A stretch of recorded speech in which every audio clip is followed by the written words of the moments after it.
నలుగురు బాటసార్లు చందమామ కథ. విమలావతి అనే అమ్మాయి పెళ్ళై ఒక గ్రామంలో ఉండే తన భర్త ఇంటికి కాపురానికి వచ్చింది. ఆమె భర్త కోపిష్టి. అతను తన భార్యను కట్టుదిట్టాల్లో పెట్టి, నువ్వు ఎవరితోనూ మాట్లాడకూడదు, నోరు మూసుకుని నీ పన్ను చూసుకో అని హెచ్చరించాడు. విమలావతి మంచి మాటకారి, మంచి తెలివితేటలు కలదీను. అందుచేత ఆమెకు తన భర్త చేసిన శాసనం బాధాకరమనిపించింది. అదీ కాక ఆమెకు పుట్టింటూ ఉన్న కాలంలో అతిథులు అభాగ్యతలు రావటము, వాళ్ళు చెప్పే కబుర్లు వినటము అలవాటు. ఇప్పుడు ఆమెకు అలాంటిదేమీ లేదు. ఊరు వాళ్లకు ఆమె భర్త సంగతి తెలుసు కనుక ఎవరు ఆమెతో కబుర్లు పెట్టుకునేవాళ్ళు కారు. ఇతరులతో మాట్లాడటము, అతిథులను సత్కరించటము, ఈ రెండు విమలావతికి తీరని కోరికలైపోయాయి. ఒకనాడు విమలావతి ఊరి బావిలో నీళ్లు చేదుతూ ఉండగా అటుగా నలుగురు బాటసార్లు వచ్చి బావిని నీళ్లు తోడే స్త్రీని చూశారు. వారికి దాహంగా ఉన్నది. అందుచేత వాళ్ళు అంత దూరంలో నిలబడి తమలోకెల్లా పెద్దవాణ్ణి ముందు దాహం తీర్చుకురమ్మని పంపారు. ఆయన విమలావతిని సమీపించి, తాగటానికి కాసిన నీళ్లు పోస్తావా అమ్మా అని అడిగాడు. మీరెవరు అని ఆమె ఆయన్ని అడిగింది. నేను బాటసార్ని అన్నాడా మనిషి. సృష్టిలో ఇద్దరే బాటసార్లు, మూడో బాటసారి లేడే అంటూ విమల తన పని చూసుకోసాగింది. మొదటివాడు నీరు తాగకుండా బావి దగ్గర నిలబడి ఉండడం చూసి మరొకడు బావి దగ్గరకు వచ్చాడు. విమలావతి అతనితో, ఈయన తాను ప్రయాణికుడునని అబద్ధం చెప్తున్నాడు, మీరు కూడా మరో ప్రయాణికుడు కాదు కదా అన్నది. ప్రయాణికుడంటే ఆ మనిషి నీరు పోయిదనుకుని రెండోవాడు నేనొక బీదవాణ్ణి అన్నాడు.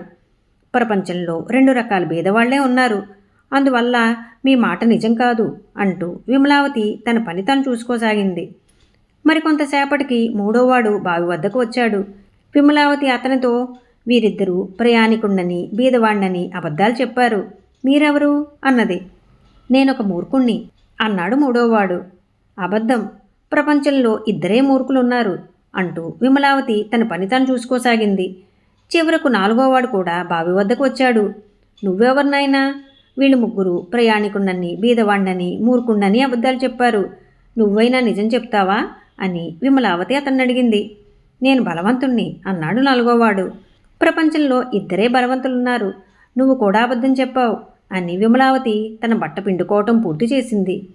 ఆమె నీళ్లబిందె ఎత్తుకుని ఇంటికి బయలుదేరుతూ, పాపం మీరందరూ దాహంగా ఉన్నట్టున్నారు, నీరు తాగి మా ఇంటికి వచ్చి భోజనం చేసి మరీ వెళ్ళండి అని వారికి నీళ్లు పోసి తన వెంట వాళ్ళని ఇంటికి తెచ్చింది. తన భార్య వెనుకగా ఎవరో నలుగురు వస్తూ ఉండడం చూసి ఒక కర్ర తీసుకుని బయటకు వచ్చి విమలావతి భర్త ఉగ్రుడైపోతూ, ఎవరే వీళ్ళందరూ, ఎందుకు నీ వెంటబడి మన కొంపకు వస్తున్నారు అని అడిగాడు. వాళ్ళనే అడగండి అంటూ విమలావతి ఇంటిలోకి వెళ్ళిపోయింది.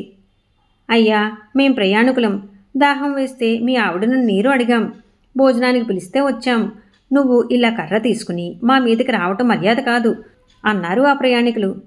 ఆడదాన్ని నీళ్లు అడుగుతారా, అంత చొరవా అంటూ విమలావతి భర్త వాళ్ల మీదకి కర్ర ఎత్తాడు. బలాఢ్యుణ్ణని చెప్పుకున్న యువకుడు అతని చేతిలో నుంచి కర్ర లాగేసుకున్నాడు. ముష్టి యుద్ధం సాగింది. ఇది చూసి రాజభటులు వారందరినీ తీసుకుపోయి కొత్వాలు ఎదుట పెట్టి, వీళ్ళందరూ నడివీధిలో కోట్లాడుకుంటున్నారు అని చెప్పారు. అందరికీ తలా 10 కొరడా దెబ్బలు శిక్ష విధించాడు కొత్వాలు. వాళ్ళ వెనకే వచ్చిన విమలావతి, కొత్వాలయ్యా, నీ తీర్పు తప్పు, నువ్వు ఒప్పుకుని దెబ్బల శిక్ష రద్దు చేయకపోతే నీ మీద రాజుగారి దగ్గర ఫిర్యాదు చేస్తాను అన్నది. అలాగే పోయి ఫిర్యాదు చేసుకో అన్నాడు కొత్వాలు. రాజుగారు తీర్పు ఇచ్చిన దాకా శిక్ష అమలు చేయకు అంటూ విమలావతి రాజుగారి కొలువుకు పోయి, కొత్వాలు అకారణంగా నా భర్తకు మరి నలుగురు ప్రయాణికులకు శిక్ష విధించాడు, మీరు కొత్వాలను విచారణ చెయ్యండి అన్నది. రాజు కొత్వాలను మిగిలిన 5గురిని రప్పించి కొత్వాలను అతను విధించిన శిక్ష గురించి అడిగాడు. వీళ్ళు నడివీధిలో కొట్లాడుకుంటున్నారు అన్నాడు కొత్వాలు. వీళ్ళంతా ఎవరు, ఎందుకు కొట్లాడుకున్నారు అని రాజు అడిగాడు. కొత్వాలు ఆ మాట అడిగి ఉంటే నేను తమ దాకా వచ్చేదాన్నా అంటూ విమలావతి బావి దగ్గర జరిగిందంతా చెప్పి, ఇందులో అపరాధం అంతా నాదే, నన్ను శిక్షించడానికి నా భర్త ఉండనే ఉన్నారు కదా అన్నది. నువ్వన్నమాట నిజమే, కానీ ఇద్దరే ప్రయాణికులు, ఇద్దరే బీదవాళ్ళు, ఇద్దరే మూర్ఖులు, ఇద్దరే బలవంతులు ప్రపంచంలో ఉన్నారని వాళ్లతో అన్నావే, వాళ్ళెవరు అని రాజు అడిగాడు. దానికి విమలావతి, సృష్టిలో సూర్యచంద్రులే నిజమైన ప్రయాణికులు, ఆవు కన్య ఇద్దరే నిజమైన బీదవాళ్ళు, వరుణుడు వాయువు ఇద్దరే బలవంతులు అన్నది.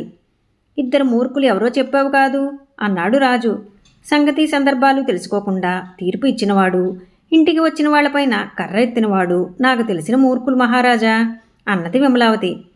రాజు ఆమె మాటకారితనానికి ముచ్చటపడి కొత్త వాళ్ళని మందలించి పెళ్ళాన్ని అద్దం లేని కట్టుదిట్టాల్లో పెట్టవద్దని విమలావతి భర్తకు బుద్ధి చెప్పి అందర్నీ పంపేశాడు. ఈ కథ మీకు నచ్చినట్లయితే లైక్ చేయండి, షేర్ చేయండి. మరిన్ని మంచి కథల కోసం మా సంపత్ ఛానల్ని సబ్స్క్రైబ్ చేసుకోండి.